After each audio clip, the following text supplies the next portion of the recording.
Model kerjasama apa nih Pak untuk anak-anak muda?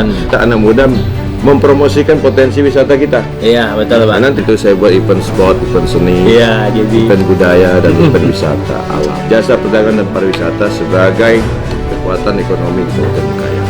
Itulah kerjasama nanti kita lakukan. Iya. Saya sangat konsen ke anak muda karena anak muda ini ke depan jadi goal generation. Programnya menyentuh langsung ke masyarakat. Oke.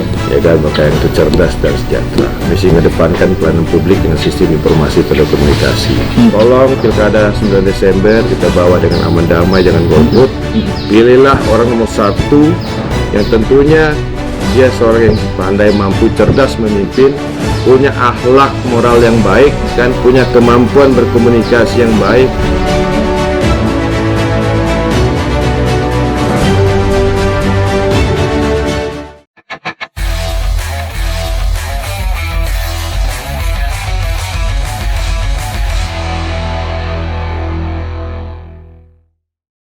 Mari kita berkarya dengan hati gembira.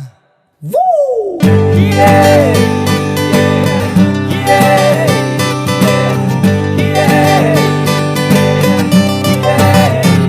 Ya, Itu juga saya harus juga pilih yang cerdas, sebagian orang event Pak. Ya jadi karena saya tuh di IO Pak di Pontianak biasa Ini. beberapa event yang saya garap. Jadi sejalan. Saya nanti eventnya Bang, event itu saya buat event sport, event seni, Iya jadi. event budaya dan event wisata alam. Oke, Pak, ini kan kita udah ngomongin banyak hal nih tentang membangun Bengkayang. Nah, kita ngelihat setengah dari penduduk masyarakat Bengkayang ini 50%-nya itu bisa dikatakan petani, Pak. Betul. Bahkan petani ini bisa dikatakan petani yang kurang maju. Kalau di Jawa, Pak, di Batu saya ngelihat petani mereka begitu diayomin, Pak, sama pemerintahnya. Apa nanti langkah yang Bapak akan tawarkan ke petani? Bukan janji, Pak, tapi cara yang ditawarkan ke petani. Karena petani kita tahu mereka udah pasti ngelihat oh ini politik gitu kan.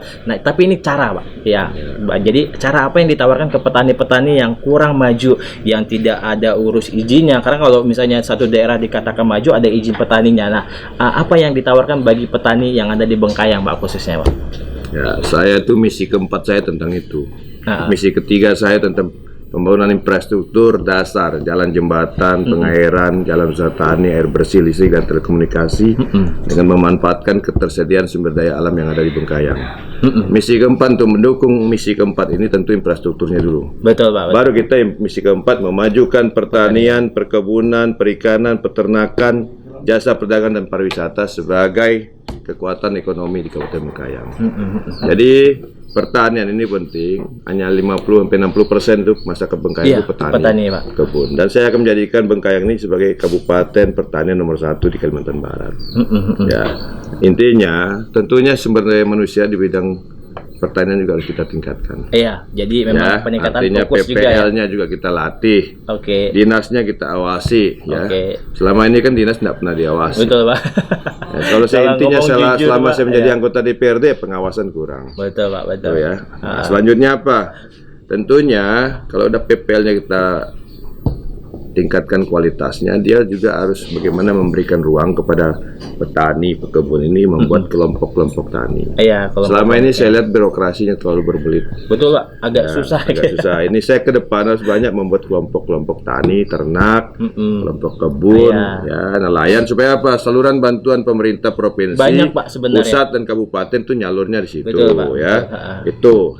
Nah, ya. Pendidikan juga petaninya, kita harus bimbingan teknis mereka, kita latih, kita edukasi. Bagaimana meningkatkan produktivitas dari taninya. Iya, betul. Ya, bagaimana cara menggunakan pupuk. Betul, Pak. Bagaimana Bahkan cara kalau saya menggunakan lihat, Pak, alsintan. Betul. Ini yang harus kita buat ke depan agar produktivitas pertanian. Dan kedua, kita harus buat klaster. Iya, betul. Ini cocoknya kecamatan ini apa? Padi kah? Ini apa? Kopi Sayur kah? kah? Gitu ya. Sayur kah? Kayak 17 dengan Sanggoledo dengan Seluas itu kan cocoknya sayur. Betul, mereka sampai ke Nah, Pontianak, ini. Pak. Nanti kita buat kawasan agrobisnis terpadu dan terminal sayur di Sanggoledo dan 17. Oke, Pak. Inilah untuk peningkatan produktivitas pertanian. Intinya kita permudah birokrasi untuk bentuk kelompok. Oke. Kalau kelompok tani sudah terdata dengan baik, sudah banyak area pertanian kita data dengan baik, kita akan minta kuota pupuk kepada pemerintah, Oke. provinsi dan pusat. Selanjutnya Atau kita kementerian, ya? awasi, ya, awasi. Betul. Bibit kau dari Kementan, pupuk subsidi dari Kementan tuh kita awasi. Betul. Selama ini kan tidak pada pengawasan, makanya langka. Iya. Makanya dapat bibit Tidak jagung pernah. bule. Betul, Ini Pak. yang saya tidak mau ke depan. Saya langsung turun, Pak. Betul, Pak. Saya langsung jadi seorang eksekutor yang turun ke situ. Iya, selain Jadi ini cara saya untuk mendekatkan itu. Iya, Dan oke. selanjutnya Baik Pak, mindset ini diubah. ngomongin soal petani nih Pak. Nah, tentu petani didukung sama ibu-ibu nih Pak. Ya kan, kalau bapak atau suaminya bekerja sebagai petani, ada nggak yang ditawarkan untuk ibu-ibu Pak? Atau peran emak-emak ini Iya. sangat lumayan Pak, bisa dikatakan 20-30% pembeli emak-emak Pak. Nah, itu apa yang ditawarkan bagi ibu-ibu di luar dari ibu PKK, khususnya ibu-ibu yang di rumah yang tidak punya tujuan atau membantu suami tadi. Itu ada nggak sih Pak yang ditawarkan dari visi Bapak untuk membangun Bengkayang itu sendiri Pak? Ada lah ibu-ibu, makanya kita bentuk tim aja Sri Kandi ibu-ibu. Iya. Pandi perempuan ya. Ini nanti dia akan ke ekonomi kreatif. Tetap ke ekonomi kreatif ya untuk ibu-ibu ya. Ada juga yang juga jadi petani. Betul. Ya Oke. kan? Tapi petani kan barang mentah, gimana kita kelola jadi barang jadi sebuah ekonomi kreatif. Iya. Nanti ada tambah penghasilan ibu-ibu ini Lewat kepada ibu-ibu ya. keluarganya. Oke, baik Jadi Pak. ini Itu akan satu kita paket buat, ya terhadap petani, Ini khususnya yang akan petani. kita ke depan kita jaring dan kita akan juga memberikan pemahaman tentang UMKM, tentang baiknya kooperasi. Betul Pak, betul. Ya, agar ibu-ibu ini juga bisa juga Terlibat lah ya. membantu ekonomi keluarga. Oke. Begitu ada industri di tempat kita ini udah kita Betul. dorong untuk ngisi tenaga kerja di situ. Betul. Jadi ini akan kita lakukan ke depan. Seperti di Sambas itu ada pembuat kerajin tenun Sambas. Ya, Mungkin juga nanti di kita Bengkayang ada, bisa. Iya. di daerah kita di Sungai Jagabe ada. Ada, Hanya ya? mereka tidak pernah tersentuh. Oke. Nah, mereka nanti akan kita sentuh, kita jadikan sebuah ekonomi kreatif dan kita lindungi dia dengan haki, Oke. hak paten. Oke. Begitu juga di Jagoi Babang. Iya, dijagoi Ada Bapak nih juga. ini Kampung kerajinan kreatif, Pak. anak-anak ibu-ibu perempuan Jagoi Babang. Oke. Ya, Oke. di daerah Kindau. Nanti bidai apa itu kita haki, jangan patennya Malaysia. Malaysia. Nah, ini yang tentunya ekonomi kreatif ini Iya, kita iya. kembangkan, yang berbentuk ekonomi kreatif kita dukung. Oke, baik Pak. Ini orang tua udah, ibu-ibu juga udah. Satu nih Pak lagi untuk anak muda seperti Ya. saya ini kan anak-anak muda kreatif dan seperti orang kameramen Ya, saya ini Pak. betul. Anak-anak muda ini mohon maaf nih sebelumnya kami ini bukan anak muda yang tidak kreatif, sebenarnya sangat kreatif. Kreatif, betul. Cuma pengen butuh wadah dan juga support dari Ya. sosok Bapak nantinya jika terpilih. Nah, apa yang ditawarkan cara atau model kerjasama apa nih Pak untuk anak-anak muda? Karena kan anak-anak muda ini masih bisa terombang-ambing gitu kan, begitu ngelihat yang ini bagus, mereka ikut bagus. Nah, yang Bapak tawarkan itu anak-anak muda Pak, apa nih Pak? Kalau ada gitu. Lihat kan anak muda kan pasarnya ini kan tentu masuk ke tim milenial. Iya. Ya kan di situ banyak Banyak sekali Betul. untuk kreativitas anak-anak muda. Ya bisa di musik, Bisa ya ya. kan bisa juga di wisata. Lewat event-event yang dibuat tadi, Nanti kita buat mengontribusikan event, mereka betul. juga ya. Betul. Iya, oke. Kita buat event sport, event musik. Iya. Itu kan bisa masuk anak muda situ. Saya Nah, mau- selanjutnya juga ya tentu tadi kita mau minta anak muda mempromosikan potensi wisata kita. Iya, betul Pak. Nah, nanti bagaimana orang datang ke Bengkayang, ya mereka juga bisa memberi pemahaman kepada masyarakat potensi wisata seperti ini, infrastrukturnya ada baik, Iya. dia promosi lewat Media sosial media dia sosial, dia iya. punya. Orang datang ke Bengkayang, ya apalagi ada orang luar. Kemarin anak-anak muda nanya saya di My Trip, My Adventure, Oke. Pak Darwis, kalau kami sudah ini, bagaimana kami bisa jadi guide? Kalau banyak orang asing, kita buat edukasi kerjasama, kita Iya. kalian latih bahasa Jepang, bahasa Mandarin, Iya, betul. ya, bahasa Inggris supaya orang datang itu bapak, adik-adik ini yang bawa. Iya, betul. Ada penghasilan di situ. Betul Pak. Betul. Inilah ekonomi kreatif, Ekonomi kreatif, ya kan? Dan iya. nanti ya kita akan kerjasama. Nah, saya minta anak-anak muda ini kreatif. Iya. Pertama, jangan terlalu terjun ke politik praktis. Iya, betul. Banyak dibentuk wadah di Bengkayang, saya sendiri banyak bentuk larinya politik praktis. Iya. Dan juga anak-anak muda membantu pemerintah bagaimana mengubah pola pikir orang tuanya, Orang tua ya, orang di sekitarnya gitu sekitarnya ya, Iya. mereka membantu, itulah kerjasama nanti kita lakukan. Iya. Saya sangat konsen kepada anak muda karena anak muda ini ke depan jadi goal generation. Iya, betul. Kita nih menang demografi ya, Iya. 2035 2040 kita nomor 5 penguasa dunia baik di bidang ekonomi maupun di bidang yang lainnya. Oke. Jadi ini yang harus kami kejar, makanya kita siapkan sumber daya manusia yang unggul. Oke. Ya, oke. dan anak muda yang kreatif yang tidak sekolah juga kita akan Sekolah buat kan, mereka. ya. Kalau misalnya yang paling bisa tidak di sekolah. kursus. Ah, iya, betul. Ya kan, betul. tuh mereka nanti Berpelatihan. bisa terjun langsung ke dunia usaha untuk mandiri mereka. Betul, dikasih skill gitu ya Pak. Oke, buat teman-teman yang anak-anak muda, ada satu tawaran yang sangat baik. Mungkin bisa teman-teman jadi pertimbangan untuk satu acuan gitu ya. Nah Pak, satu pertanyaan terakhir nih Pak. Udah sekian banyak pertanyaan yang ada begitu membangkitkan saya untuk mensupport Bapak. So kalau misalnya tadi satu tempat yang apa namanya kerajinan yang punya daya yang khusus Bengkayang, kalau misalnya main ke sana, mungkin saya bisa ngekor Pak nanti pakai wabe. Boleh. Nanti kalau bisa diizinkan. Karena saya di Pontianak itu memberikan pengembangan UKM Pak. Iya, jadi bekerja sama Bank Indonesia dan beberapa bank untuk meningkatkan UKM yang ada. Nah, ini Pak, saya mau apa namanya ya? Memberikan satu pertanyaan terakhir nih Pak kepada Bapak.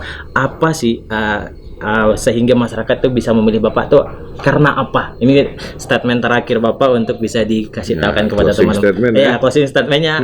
Kenapa nih memilih Bapak? Seperti banyak tadi misi yang ditawarkan, cara yang ditawarkan, bukan janji. Kalau janji itu udah habis nih. Tapi ini cara ya teman-teman semua atau masyarakat atau yang menonton video ini bukan sebuah janji, tapi ini sebuah cara pola. Siapapun nanti jadi bupati tetap melakukan ini juga akan Bengkayang maju gitu ya. Nah, statement terakhir Pak sebelum saya akan akhir ya Pak. Oke Pak, silakan Pak. Jadi masyarakat yang mendorong ibu milih saya pertama ya mungkin kepribadian. Ya, kedua saya ini anak Bapak Yakobus Luna. Ya, pendiri pertama dan juga bupati pertama Bengkayang yang tidak pernah ada cacat apapun. Betul Pak. Dan dia membawa Bengkayang derajatnya dari sebuah kecamatan dari kabupaten yang luar biasa di Kalimantan Barat. Dengan tata kelola pemerintahan yang baik, dengan visionernya membangun Bengkayang, baik dia pembangunan gedung maupun pemekaran 17 kecamatan. Nanti ini yang membuat orang jadi Pak Luna ini adalah orang tua mereka. Secara otomatis 25% yang menyenangi Pak Luna pasti senang pada Darwis. Selanjutnya masyarakat juga sekarang udah jemu dengan janji. Betul Pak. Ya kan. Nah, kita tahu kejadian luar biasa kemarin itulah membuat juga saya tertarik dan terdorong untuk maju untuk memperbaiki Bengkayang. Betul. Ya, dan tentunya banyak juga orang yang senang akan kemampuan kita. Ya, karena pemilih Bengkayang ini milih orang nomor satu. Biar jadi panutan contoh bagaimana bisa membawa Bengkayang lebih baik. Betul. Ya, paling pertama artinya kemampuan dia memimpin. Betul. Bukan hanya di sini juga tapi membangun banyak jaringan ya di luar Bengkayang. Selanjutnya wawasan kebangsaan dia. Betul. Nah, selanjutnya apalagi programnya menyentuh langsung ke masyarakat. Oke. Kan artinya tadi saya punya program misi pertama itu tentang bagaimana Bengkayang itu sehat. Ya kan, Bengkayang itu cerdas dan sejahtera. Misi kedua pengelolaan pemerintahan yang peduli, tegas, wibawa, amanah. Mengedepankan pelayanan publik dengan sistem informasi telekomunikasi. Misi ketiga pembangunan infrastruktur dasar, jalan, jembatan, pengairan, air bersih, listrik, dan telekomunikasi nih dengan memanfaatkan ketersediaan alam yang ada di Bengkayang. Misi keempat yang memajukan bidang pertanian, perkebunan, perikanan, peternakan, jasa perdagangan dan pariwisata menjadi sumber kekuatan ekonomi kita. Jadi ini tentunya ini menyentuh langsung ke masyarakat. Masyarakat tidak minta yang lain, tolong jalan kami dibangun. Betul Pak. Ya, hampir 21 Bengkayang berdiri. 3 ibu kota kecamatan belum ada listrik, 27 desa belum ada listrik, 156 dusun belum ada listrik. Ini target kami 3 tahun ke depan agar benar-benar masyarakat tuh merasa dirinya merdeka. Betul Pak, betul. Jadi kami jual program. Program ada, uang pun ada, kurang pun kita berhubungan dengan pemerintah provinsi. Minta bantu juga dengan pemerintah pusat. Artinya pemimpin harus punya komunikasi, lobby yang baik. Betul Pak, betul. Ya. Dan pertama performan penampilan. Kalau penampilan tidak ada, sudah susah. Nah, itu yang membuat orang tertarik kepada kita. Tapi dari semua ini, kalau pemimpinnya tadi udah punya dana, punya kebijakan, niat tidak ada, percuma. Betul. Dan niat tentunya harus dibuktikan dengan fakta kenyataan yang dilakukan. Jadi ini yang membuat banyak orang tertarik dengan saya. Ya, kemampuan saya juga berdiplomasi. Betul Pak. Ya kan, jadi ini ya tentunya dan juga track record saya. Ya, saya 4 periode jadi anggota DPRD, pernah ketua DPRD, punya anggota DPRD provinsi sekarang kan. Jadi track recordnya cukup baik dan kayak tidak ada cacat. Selama saya mimpin jadi ketua DPRD Kabupaten Bengkayang dari 2009-2014 tidak ada satupun pejabat yang masuk penjara. Jadi ini salah satu pandangan daripada masyarakat. Kenapa mau memilih Pak Darwis? Yaitu ya biasanya ada mengatakan Pak Darwis ini sombong apa itu biasa.